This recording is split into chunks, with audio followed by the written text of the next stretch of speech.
Hello my dear friends. जैसा कि मैं आपको पहले भी एक बार बता चुका हूँ कि परसेंटेज में भिन्नों का बड़ा महत्व है।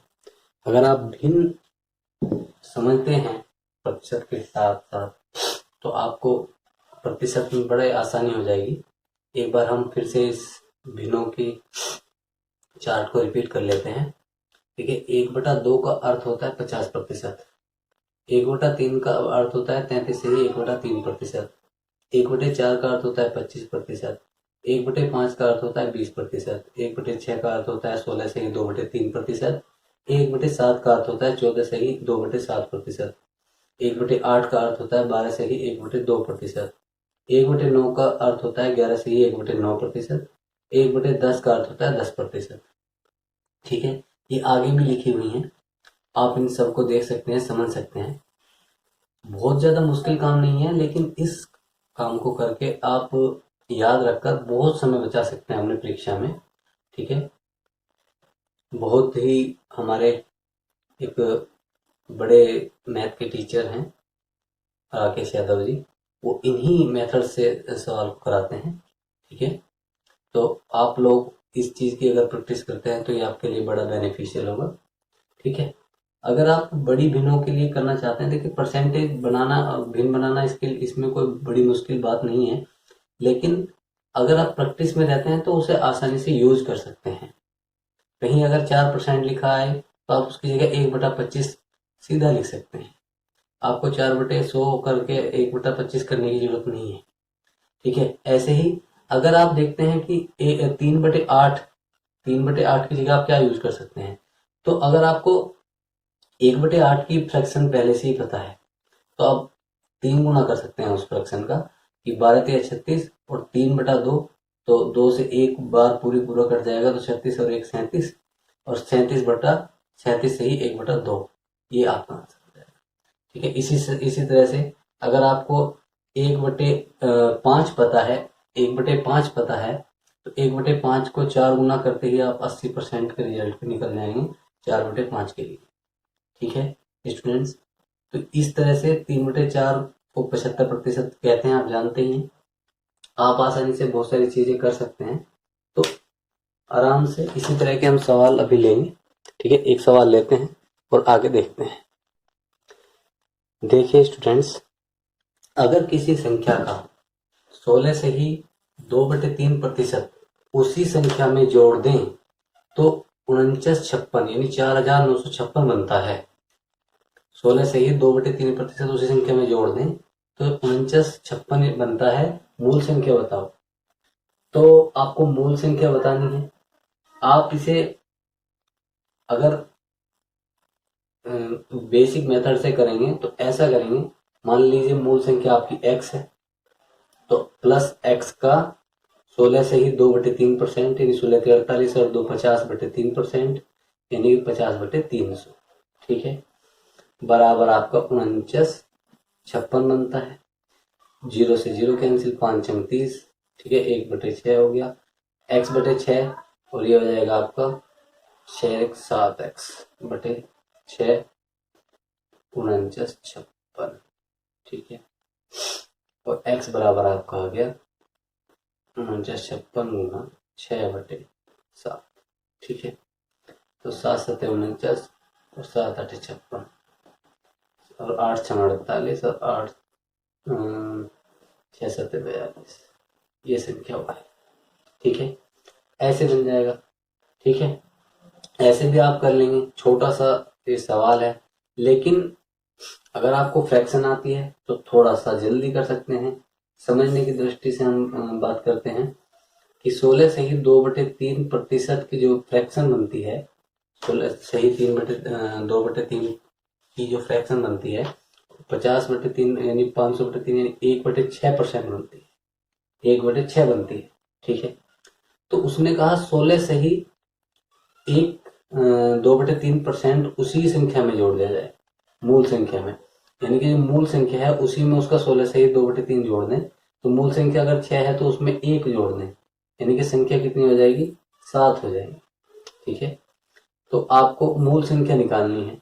आपको 7 दिया हुआ है, सात यूनिट दिया हुआ है आपको 4956 और मूल संख्या निकालनी है आपको।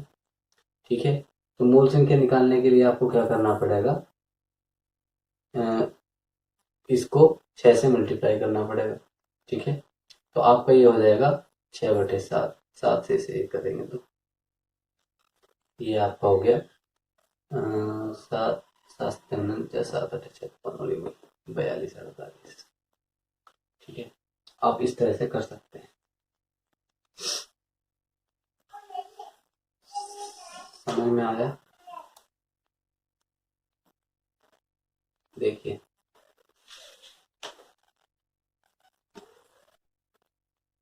देखिए अगर किसी संख्या का 11 से ही 1/9% इसी में जोड़ दिया जाए, 11 से ही 1/9% इसी में जोड़ दिया जाए संख्या में, तो 900 बनता है। तो 900 बनता है। वास्तविक संख्या क्या है? तो देखिए वास्तविक संख्या क्या है, सीधी सी बात है, हमें पता है 11 से ही 1/9 की फ्रैक्शन क्या बनती है, 99 प्लस 1 100/9 यानी कि 1/9 बनती है। ठीक है, 1/9 बनती है इसकी फ्रैक्शन, हम अभी समझी थी थोड़ी देर पहले फ्रैक्शन। तो 1/9 का मतलब ये है कि जो मूल संख्या है 9, उसी में 1 यूनिट और जोड़ दी तो वो बन गया आपका टोटल 900। ठीक है, अगर 10 का मान 900 है तो 9 का मान कितना, 9 गुना 9 यानी कि 810। ठीक है, अगर समझ में ना आया हो, मैं आपको एक बार आराम से समझा देता हूँ। कई बार बच्चों के समझ में नहीं आती हैं फ्रैक्शन वाली बातें, कि 1/9 में मतलब 1/9 जो फ्रैक्शन है, 9 पूरी संख्या है और एक उसका 1/9 भाग है। ठीक है, तो इन दोनों को जोड़ करके 10 आता है। तो 10 की वैल्यू दी है, 10 यूनिट मान लो आप इसे, 10 यूनिट की वैल्यू दी है आपकी 900। ठीक है, यानी कि 1 यूनिट की वैल्यू आपकी हो गई 9। ठीक है, सॉरी 90। ठीक है, और आपकी 9 यूनिट की वैल्यू जो हो गई, वो 9 यूनिट की वैल्यू आपकी हो जाएगी 90 गुना 9 यानी कि 810। ठीक है, अब समझ में आ गया अच्छे से? ठीक है, चलिए अगले सवाल की तरफ बढ़ते हैं। देखिए ये सवाल है, अगर किसी संख्या में 64 जोड़ दें तो संख्या का 157 से ही 1/7% बनता है। मतलब अर्थ सीधा सीधा है कि 57 से ही 1/7% जो है उस संख्या का 64 है। किसी संख्या का 57 से ही 1/7% जो है वो 64 है। तो है संख्या क्या है, कुल मिलाकर के हमें ये निकालना है। और मैं आपको पहले ही बता चुका हूं कि संख्या जो होती है कुल अपने अपना जो होती है 100% होती है। ठीक है, तो 100% से ज्यादा जो जोड़ा गया वो उसका 57 से 1/7% हुआ होगा। ठीक है, तो अगर हम 57 से 1/7% कहें तो उसने कहा कि 57 से ही 1/7% इज इक्वल टू होता है हमारा 4/7 फ्रैक्शन में। ठीक है, आप कैलकुलेट करके देख लेना, अगर आपको फ्रैक्शन से याद होंगे तो समझ जाएंगे। तो आप कुल मिलाकर के ये कह रहे हैं कि आपने तो 4 यूनिट जो है 4 यूनिट जोड़ दी उसमें। ठीक है, 4 यूनिट जो है वो 64 के बराबर है। ठीक है, तो 4 यूनिट 64 हो गई। ठीक है, तो 16 चौका 64 होते हैं, तो 1 यूनिट 16 के बराबर है, तो 7 यूनिट कितनी हो जाएंगी, 112 के बराबर। 16 7 112। ठीक है, क्योंकि इस संख्या में ये जोड़ करके ही तो वो संख्या बनी। तो 4 यूनिट अगर 64 के बराबर है तो 7 यूनिट किसके बराबर है, 112 के बराबर है। ठीक है,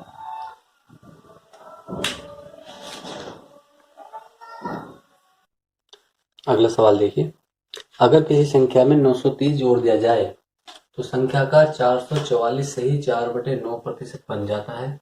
मूल संख्या बताओ। देखिए अगर आपको 444 से ही 4/9% की फ्रैक्शन बनानी है तो आराम से बना सकते हैं। अगर आपको 44 से ही 4/9% की पता है तो उसे आप 10 गुना करके भी बना सकते हैं। ठीक है, मैं आपको 444 से ही 4/9 से ही बना के बता देता हूँ क्या फ्रैक्शन बनती है।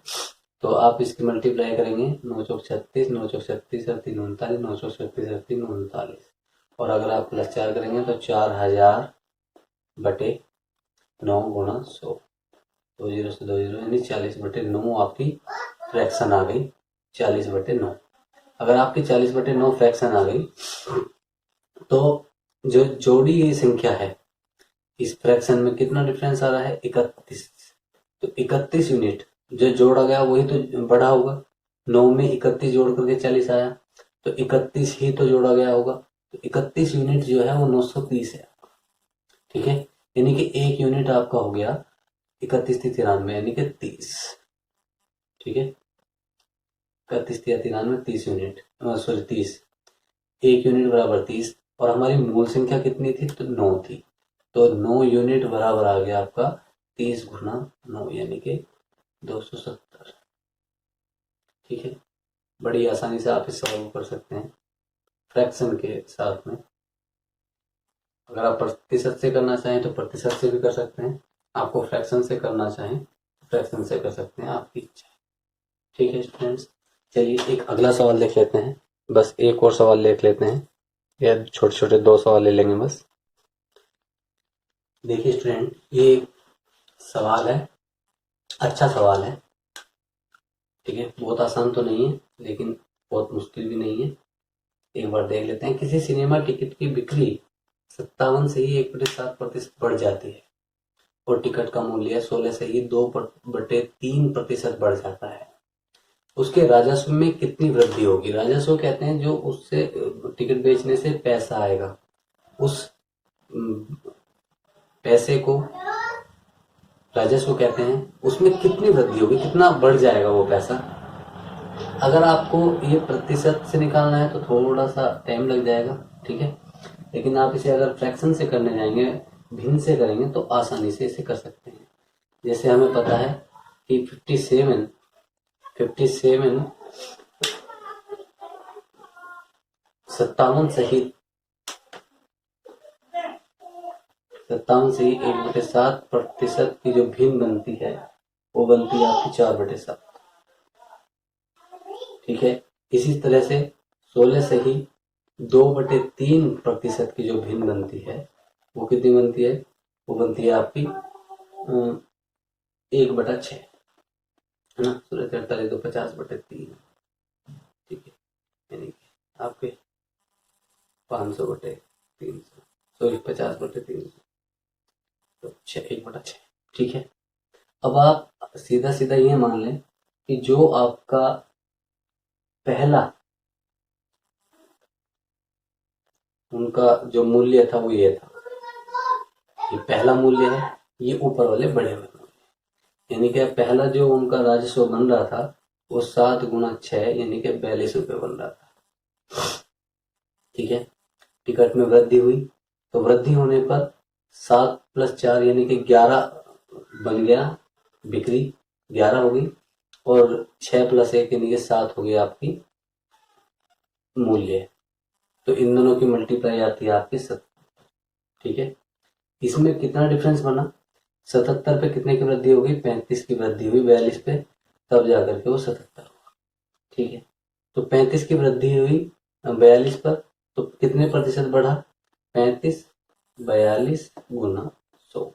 ठीक है, 7 × 5 35, 7 × 6 42। ठीक है, आप इसको करेंगे कैलकुलेट तो आपका आ जाएगा, ये आ जाएगा आपका 50/3 यानी कि 250/3 यानी कि आपका 83 से ही 1/3%। ठीक है, 8 × 24, 10 3 3 × 9 1/3%। ये आपके आगे वृद्धि, इतनी वृद्धि 83 से 1/3%। अगर आप इसे प्रतिशत से निकालने जाओगे तो थोड़ा समय ज़्यादा लग जाएगा, निकल जाएगा लेकिन थोड़ा सा समय ज़्यादा लग जाएगा। ठीक है, समझ में आ गया हो तो अच्छी बात है, नहीं समझ में आया तो कमेंट करें। देखिए स्टूडेंट, इस सवाल में कहा गया है, बस ये एक सवाल ले रहे हैं, अगर किसी संख्या में 16 जोड़ दें तो रिजल्ट संख्या का 116 से ही 2/3% बन जाता है। संख्या ज्ञात करें, मूल संख्या ज्ञात करें। तो अगर आपको 116 से ही 2/3% की फ्रैक्शन पता है जो कि आपकी 7/6 होती है, तो बहुत अच्छी बात है। ठीक है, 7/6। 7/6 का अर्थ क्या है कि आप 6 में एक एक्स्ट्रा जोड़ रहे हैं, तो उस एक की वैल्यू कितनी है? 16 है। ठीक है ना? एक यूनिट की वैल्यू कितनी निकल करके आ रही है? 16, क्योंकि उसने कहा था 16 जोड़ने पर 116 से 2/3% बढ़ जाता है। ठीक है, तो वो 16 से ही 2/3% ही तो बढ़ा होगा। तो अब आप ये क्या समझ सकते हैं कि 6 यूनिट की वैल्यू कितनी हो जाएगी? तो गुना 16, 6 या 96। ठीक है, 96 उत्तर आ जाएगा। ठीक, okay students, thanks for watching, have a nice day. Hello guys, मैं सोनू को सोनू, और आज हम परसेंटेज को थोड़ा सा आगे बढ़ाते हैं। परसेंटेज की कुछ सम्स देख लेते हैं। पहला जो हमारा सवाल है वो ये है, यदि एक विद्यालय के स्टूडेंट्स में, है ना, छात्रों में 70% लड़के तथा 504 लड़कियां हों, तो लड़कों की संख्या कितनी है? तो आसान सा सवाल है। ठीक है, आसानी से आप लोग निकाल सकते हैं। निकाल कैसे सकते हैं? निकालने का तो तरीका ऐसे है कि उसने सीधा सीधा दिया है कि 30% इज इक्वल टू, मान लो x का 30% is equal to 504 and x is equal to आपका 504 गुना 100/30। 0 से 0 कैंसिल, 3 से इसे काट लो, 48, 3 24। ठीक है जी, 1680 ये कुल आ गया। और उसने पूछा है लड़कों की संख्या। एक विद्यालय के स्टूडेंट में 70% लड़के हैं, तो इसका 70% यानी कि ये। ठीक है, 7 8 जा 56, 5 7 6 42 और 5 47, 7 8 5 6, 5 7 6 42 5 47, 4 और 7 1 7 और 4 11, 1176। ठीक है, अगर इसे थोड़ा सा शॉर्ट कर सकते हैं तो ऐसे कर सकते हैं कि 30% आपका 504 दिया हुआ है। ठीक है, तो मल्टीप्लाई में आपका जितने परसेंट निकालना है वो बटे में आपका 30। ठीक है, वही प्रोसेस है, उसमें ऐसा कुछ नहीं है। 3 से इसे मल्टीप्लाई करेंगे तो 168 इंटू इक्वल टू 1176। ठीक है, एक लाइन में आप इसे कर सकते हैं कि आपका 100/30 आया था, यहाँ 70/100 आया था, तो इसे अगर हम एक साथ कर लें तो देख लेंगे कि 70/30 ऐसे सीधा रख के मल्टीप्लाई करके भी हमारा आंसर आ सकता है। तो ऐसे हम धीरे धीरे छोटे छोटे सम्स लेकर के चलेंगे। चलिए हम नेक्स्ट क्वेश्चन की तरफ चलते हैं, जो कि हमारा नेक्स्ट क्वेश्चन है, एक परीक्षा में 40% स्टूडेंट्स फेल हुए। यदि फेल स्टूडेंट्स की संख्या 240 हो, तो परीक्षा में कुल छात्र कितने हैं? जो बच्चे किसी भी कॉम्पिटिटिव एग्जाम की तैयारी कर रहे होंगे वो इसका जवाब सीधा ऐसे ही दे सकते हैं बिना कोई कैलकुलेशन किए। ठीक है, लेकिन जो अभी शुरू कर रहे हैं अपनी तैयारी, उनके लिए थोड़ा सा एक्सप्लेन करना पड़ेगा, थोड़ा समझना पड़ेगा। नहीं तो सीधी सी बात है कि अगर 40% 240 है तो टोटल कितना हुआ? 600 हुआ, है ना भाई? जो तैयारी कर रहे हैं उनके लिए, जो पहले से तैयारी में है, 40% इज इक्वल टू 240, तो 4 6 6 इंटू 100 यानी 600। ठीक है, लेकिन ये उनके लिए जो तैयारी कर रहे हैं, जो समझ गए होंगे बात को कि भाई क्या है सीन। लेकिन जो थोड़ा बेसिक से शुरू करना चाहते हैं उनके लिए समझा देते हैं कि मान लो अगर टोटल संख्या x है तो 40% उसका हो जाएगा आपका ये इज इक्वल टू आपका 240 है। ठीक है, तो x इज इक्वल टू आपका 240 इंटू 100/40, सॉरी 0 से 0 कैंसिल, 4 6 24 और ये आपका 600। ठीक है, ये बेसिक वालों के लिए भी आसान सा है, और जो तैयारी कर रहे हैं वो तो ऐसे सीधा कैलकुलेशन करके आंसर दे सकते हैं। ठीक है, एक और ऐसा ही सिंपल सा क्वेश्चन लेते हैं। देखिए, एक और ऐसा ही छोटा सा क्वेश्चन ले लेते हैं। यदि ए की आय बी की आय से 25% कम है तो बी की आय ए की आय से कितने प्रतिशत अधिक है। जो बच्चे प्रैक्टिस में हैं, जो थोड़ा परसेंटेज पहले कर चुके हैं, वो ऐसे ही कैलकुलेट करके आंसर दे सकते हैं, लेकिन थोड़ा सा सावधानी के साथ आंसर करने की कोशिश करेंगे, क्योंकि यदि आपका आंसर 20% है तो गलत हो जाएगा। ठीक है, क्योंकि इसका जो आंसर आएगा वो आएगा 33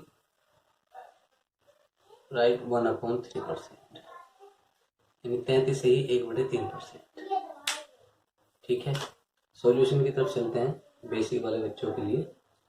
भाई देखिए, दो है, एक ए है एक बी है।